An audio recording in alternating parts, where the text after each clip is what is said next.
10वीं पास बहू। काजल की शादी सुमित के साथ हो गई। काजल के माँ बाप का एक कार एक्सीडेंट में देहांत हो जाने की वजह से उसकी पढ़ाई 9th क्लास के बाद हो नहीं पाई, क्योंकि काजल को उसके मामा जी ने पाल पोस कर बड़ा किया था, लेकिन उसे पढ़ाया लिखाया नहीं। काजल के अच्छे नेचर और उसकी सुंदरता को देखकर सुमित को वो पसंद आ गई और सुमित ने काजल के साथ शादी कर ली। शादी के बाद हमारी बहू भले ही कम पढ़ी लिखी है, लेकिन लाखों में एक है। सही कहती हो।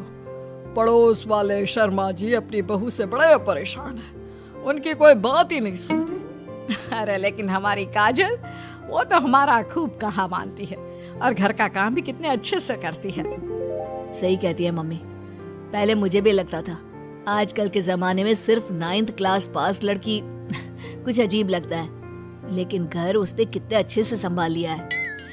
अब बेटा, पढ़ाई तो वो अपनी परिस्थितियों की वजह से नहीं कर पाई, लेकिन बाकी काम तो अच्छा ही करती है।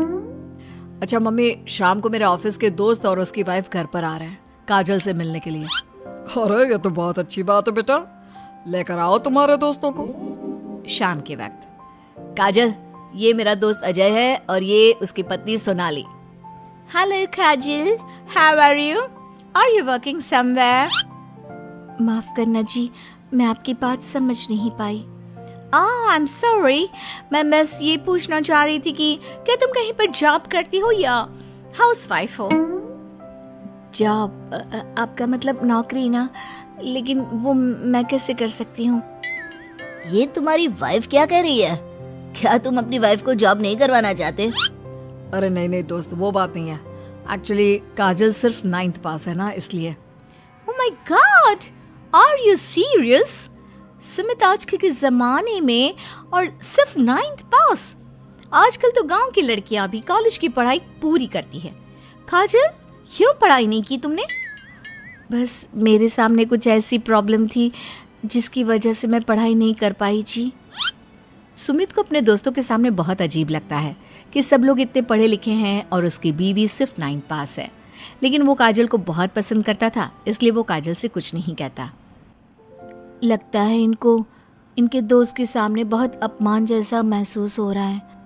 मुझे आगे की पढ़ाई करनी चाहिए, कम से कम 10वीं पास करना तो बहुत ज़रूरी लगता है। अगले दिन, मम्मी जी, मुझे आपसे कुछ ज़रूरी बात करनी थी जी। हाँ हाँ बोलो बेटा, क्या बात है?